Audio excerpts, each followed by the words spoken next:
کہتے ہیں بلیت بالاطلال ان لم اقف بها وقوف شحیح ضاء فی الترب خاتمہ۔ یہ مثال ہے اس بات کی کہ انوکھی انوکھی تشبیہات کا آپ جتنا زیادہ استعمال کریں گے آپ کا کلام اتنا ہی زیادہ بلیغ ہوگا۔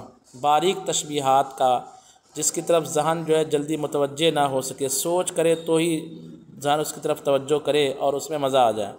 جیسے متنبی کا یہ شعر ہے کہ بلیت بالاطلال، اطلال، اطلال تلن کی جمع ہے اور اس کا معنی ہوتا ہے ٹیلا، پرانے ٹیلے کو جس میں بھربراہٹ پیدا ہو جاتی ہے، جو جھڑتے رہتے ہیں، اس کو کہا جاتا ہے اطلال۔ تو کہتے ہیں بلیت بالاطلال، میں جھڑ جاؤں، برباد ہو جاؤں پرانے ٹیلے کے برباد ہونے کی طرح، ان لم اقف بہا، اگر میں اس پر وقوف نہ کروں، یعنی یہاں پہ میں ٹھہر کر کے پرانے زمانے کو یاد نہ کروں۔ وقوف شحیح، اس کنجوس آدمی کے ٹھہرنے کی طرح، اصل میں ہے یہ کا وقوف شحیح، کاف حرف تشبیہ کو حرف جار کو حذف کر دیا گیا اور منصوب بنظیر خافض کر دیا گیا۔ وقوف شحیح، شحیح کہتے ہیں کنجوس، اس کنجوس آدمی کے ٹھہرنے کی طرح، ضاع کہ گم ہو چکی فی التربی، مٹی میں، خاتمہ جس کی انگوٹھی مٹی میں گم ہو گئی ہو، اس کنجوس آدمی کے ٹھہرنے کی طرح اگر میں ان مکانات پر، ان بوسیدہ دیواروں کے پاس نہ ٹھہروں تو میں بھی انہی ٹیکڑیوں کی طرح کیا ہو جاؤں، بولیے، برباد ہو جاؤں، فنا ہو جاؤں۔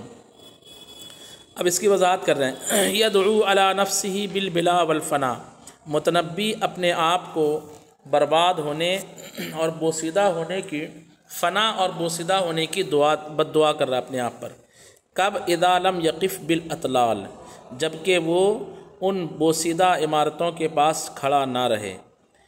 لیذکر عہد من کانوا بہا، تاکہ وہ یاد کرے ان لوگوں کا زمانہ جو اس میں موجود تھے، من کانوا بہا، جو وہاں پر موجود پہلے تھے، ان کے زمانے کو یاد کرنے کے لیے اگر وہاں پر کھڑا نہ رہے تو اپنے آپ کو بد دعا دے رہا ہے کہ میں برباد ہو جاؤں۔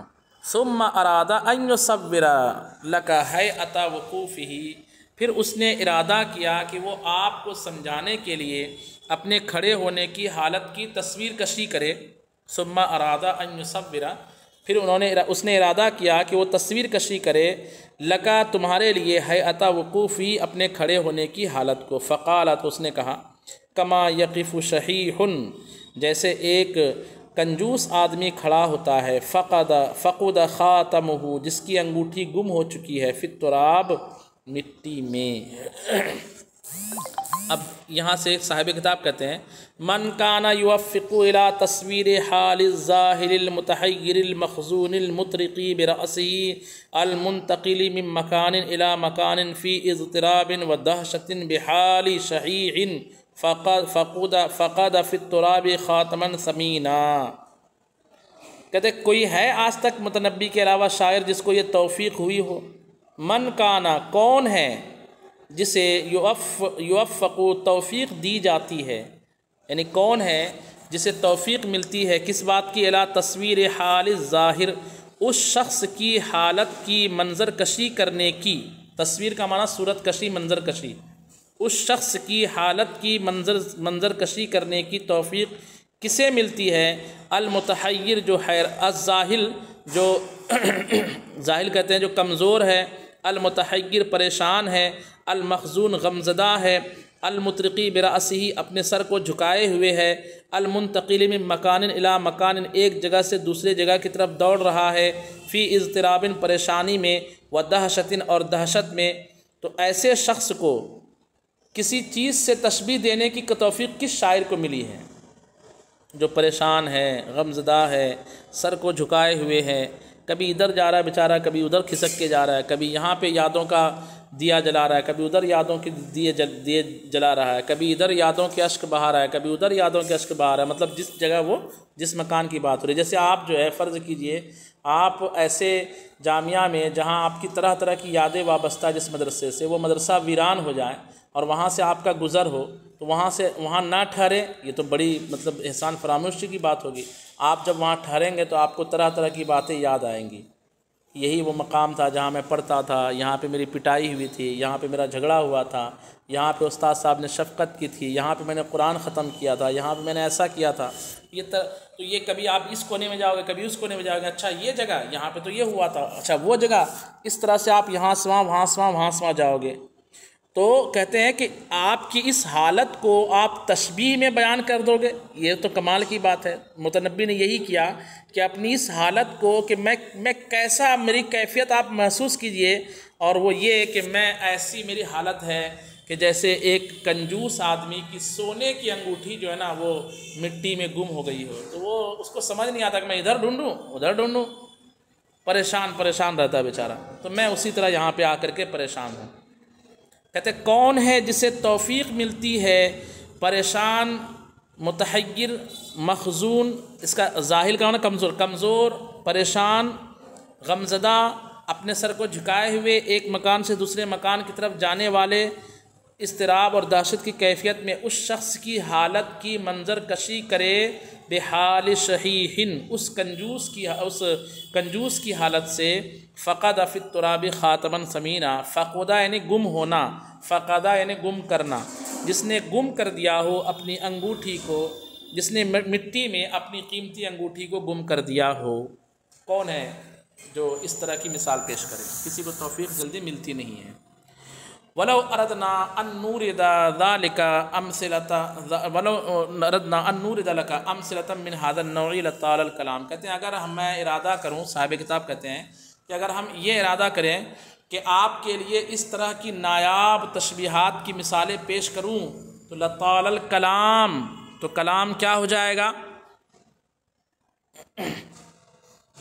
بولیے. طالا یطلو کا معنی کیا ہوتا ہے؟ طویل ہو جائے گا، دراز ہو جائے گا، پھر آپ کا نصاب نہیں نکل پائے گا، پھر آپ امتحان میں پاس نہیں ہو پاؤ گے، طرح طرح کے مسائل کا سامنا ہوگا. ویسے بھی آن لائن پڑھائی ہو رہی ہے تو کتنی زیادہ مثالیں پیش کریں گے، اس لیے 3 مثالوں پر ہی اکتفا کیجیے، صبر کر لیجیے. اب آگے دیکھیے، کہتے ہیں ہذہ ہی بلاغت التشبیہ، یہی ہے وہ تشبیہ کی بلاغت. ہذہ ہی بلاغت التشبیہ، یہی ہے تشبیہ کی بلاغت. من حیث یعنی اس طرح کی جو تشبیہ کی بلاغت ہے، من حیث مبلغ طرافتہ، مبلغ یعنی کہتے ہیں کسی چیز کے پہنچنے کے مقام کو، اور طرافت کہتے ہیں عمدگی، اچھائی. کہتے ہیں یہ جو تشبیہ کی بلاغت ہے یہ اپنے عمدگی کے مبلغ کے ذریعے سے آتی ہے، وہ بعد مرما ہو، اور اپنے مقصد کی دوری کی وجہ سے. یہ من حیث کو میں نے ترجمہ کر دیا حیثیت سے، وجہ سے نا، سب میں وہی ترجمہ لگاؤں گا.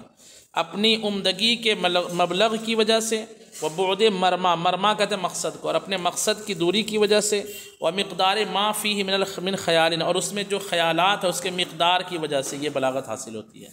یہ عمدہ بلاغت، یہ نادر بلاغت، یہ مزیدار بلاغت. اما بلاغتہ من حیث الصورۃ الکلامیۃ التی یوضع فیہا متفاوتۃ ایضا، لیکن اس کی بلاغت اس صورت کلامیہ سے کہ جس میں کچھ نہ کچھ فرق رہتا ہے. فاقل التشبیہات مرتبۃ فی البلاغت ما، تو سب سے کم درجے کی تشبیہ جو بلاغت میں ذکر کی جاتی ہے وہ ہے کہ ما ذکرت ارکانہ جمیعہا، جس کے تمام ارکان بیان کر دیے جائے. مشبہ بھی، وجہ شبہ، سب آپ نے بیان کر ہی دیا، تب مزہ کیا رہا؟ ٹھیک ہے. لأن بلاغت التشبیہ مبینۃ علی ادعاء ان المشبہ عین المشبہ بہ، اس لیے کہ تشبیہ کی بلاغت اس بات پر مبنی ہے. لأن بلاغت التشبیہ مبنیۃ، اس لیے کہ تشبیہ کی بلاغت اس بات پر مبنی ہے، اس دعوے پر مبنی ہے کہ مشبہ عین مشبہ ہے. وجود الاداتی و وجہ الشبہ معا یحولان دون ھذا الادعاء، اور ادات تشبیہ یا اور وجہ شبہ کا پا لیا جانا ایک ساتھ اس مقصد، اس دعوے سے اس کو پھیر دیتے ہیں. یعنی لوگوں کو پتہ چل ہی جاتا ہے کہ اچھا یہ تشبیہ ہے یہاں پہ، یار مجھے لگا کہ یہ واقعی شعر ہے، یہ تو تشبیہ ہے، واقعی چاند ہے، یہ تو تشبیہ ہے.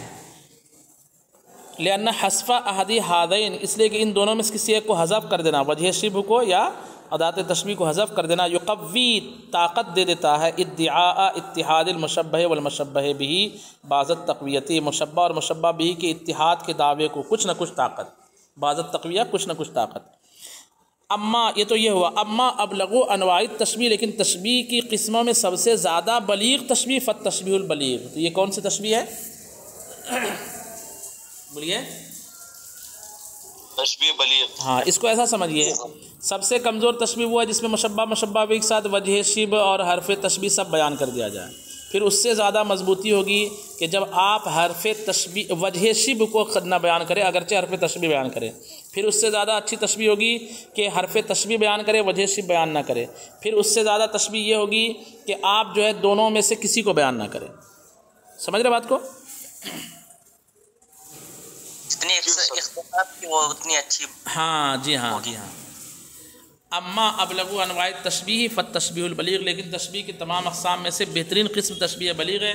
لأنه مبنى على ادعاء ان المشبہ والمشبہ به شیء واحد، اس لیے کہ وہ اس دعوے کی بنیاد پر ہے کہ مشبہ اور مشبہ به ایک ہی چیز ہے.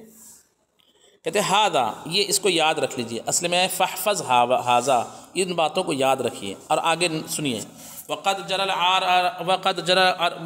العرب والمحدثون على تشبیہ الجواز. یہاں سے بیان کیا کریں، یہاں سے بیان کریں کہ نئے شعراء اور پرانے جو عربی شعراء ہیں سب کا یہ طریقہ رہا ہے، سب اس راستے پر چلے ہیں کہ کچھ مخصوص چیزیں ہیں جس کو مخصوص چیزوں سے تشبیہ دیتے رہتے ہیں. جیسے میں نے کہا کہ پھول، خوشبو اور اس طرح کی چیزوں سے محبوب کے اعضاء کو تشبیہ دیتے ہیں. گال کو پھول سے ہمارے یہاں تشبیہ دیتے ہیں، سیب سے تشبیہ دیتے ہیں، آنکھوں کو جھرنے سے تشبیہ دے دیتے ہیں، جھیل سے تشبیہ دے دیتے ہیں، ہے نا. ہونٹ کو گلاب کی پنکھڑی سے تشبیہ دے دیتے ہیں، قد کو سرو سے تشبیہ دے دیتے ہیں. لیکن اعلیٰ حضرت فرماتے ہیں بلبل نے گل ان کو کہا. محبوب کو پھول سے تشبیہ دیتے ہیں تو کہتے ہیں بلبل نے گل ان کو کہا اور قمری نے سروے جاں فضا. قمری نے کہا کہ وہ سروے جاں فضا ہے، ان کا جو قد ہے وہ سرو درخت کی طرح ہے. اور بلبل نے کہا کہ وہ تو پھول ہے کیونکہ بلبل پھول کو چاہتا ہے. تو بلبل نے گل ان کو کہا، قمری نے سروے جاں فضا. یہ دونوں دیوانے نے الگ الگ تشبیہ دی حضور کے بارے میں، لیکن اس زمانے کا دیوانوں کا تاجدار ہے نا، سب سے بڑے دیوانے نے کہا کہ بلبل نے گل ان کو کہا، قمری نے سروے جاں فضا. اور آگے کیا ہے؟ یہ بھی نہیں، حیرت نے جھنجھلا ہاں حیرت کہا، حیرت نے جھنجھلا کر کہا. ہاں یہ کوئی بات ہے کیا؟ کہاں تم کو جو ہے گل کہہ رہے ہو حضور کو اور کہاں سرو قد کرے، یہ کوئی بات ہے کیا؟ حیرت نے جھنجھلا کر کہا یہ بھی نہیں وہ بھی نہیں، میرے رسول تو یہ کیا گل کہہ دے رہے ہو؟ گل تو ان کے جو ہے پسینے کی مہک سے معطر ہے کہ نہیں؟ تو کچھ چیزیں ایسی ہے کہ مشبہ بھی کے لیے مشہور ہے. کیسے؟ کہتے ہیں وقد جرى العرب والمحدثون، نئے شعراء اور پرانے عربی شعراء کی عادت ہے علی تشبیہ الجواد بالبحر والمطر، کہ وہ تشبیہ دیتے ہیں جواد کو یعنی سخی آدمی کو بالبحر والمطر. کس چیز سے؟ بولیے. سمندر سے اور بارش سے. بالبحر والمطر کس چیز سے تشبیہ دیتے ہیں؟ سمندر اور بارش سے.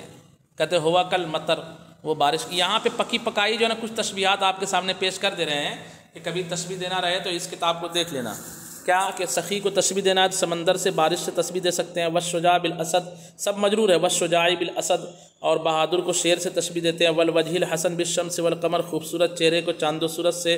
والشہم الماضی فی الامور بالسیف، اور وہ سردار جو معاملات میں پکا ہو.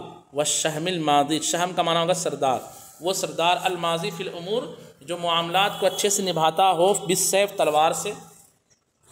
والعالی المنزلۃ بالنجم، اور جس کا رتبہ بلند ہو اس کو ستارے سے. والحلیم الرزین بالجبل، اور جو بردبار پختہ بردبار مضبوط آدمی. حلیم نے حلم والا، رزین کا بھی معنی لگ بھگ وہی برداشت طاقت والا، جو کسی کے ڈگمگانے سے ڈگمگائے نہیں، ہلانے سے نہ ہل سکے، ایک جگہ ڈٹا رہے.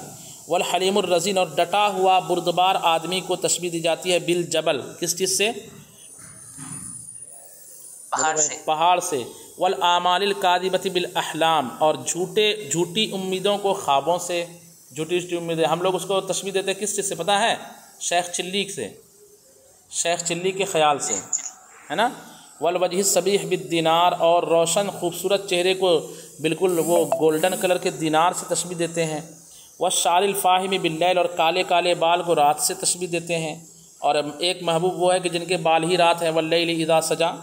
والماء الصافی لجین، اور چمکتے ہوئے صاف ستھرے پانی کو کس سے تشبیہ دیتے ہیں؟ لجین سے، پگھلی ہوئی چاندی سے. واللیل بموج البحر، رات کو تشبیہ دیتے ہیں موج بحر سے، سمندر کی موج سے، اس کے نیچے اندھیرا ہوتا ہے۔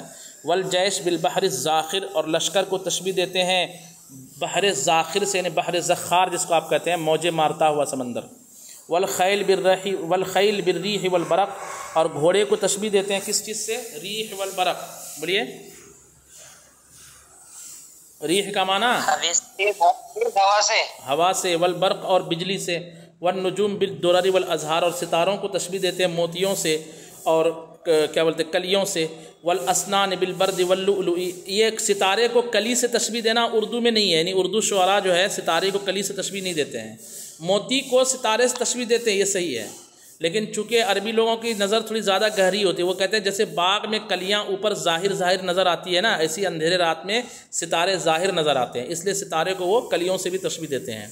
والاسنان بالبرد واللؤلؤ، اور دانتوں کو تشبیہ دیتے ہیں برد یعنی اولے سے، واللؤلؤ اور موتی سے۔ والسفن بالجبال، اور بڑی بڑی کشتیوں کو تشبیہ دیتے ہیں پہاڑوں سے۔ والجداول بالحیات الملتویہ، اور جو نہریں ہیں ان کو تشبیہ کس چیز سے دیتے ہیں؟ جو ندیاں ہیں بل کھاتی ہوئی ناگن سی ندیاں، بولیے بھائی، ہم بھی کہتے ہیں نا بالحیات الملتویہ، ٹیڑھے میڑھے سانپ سے، ٹھیک ہے۔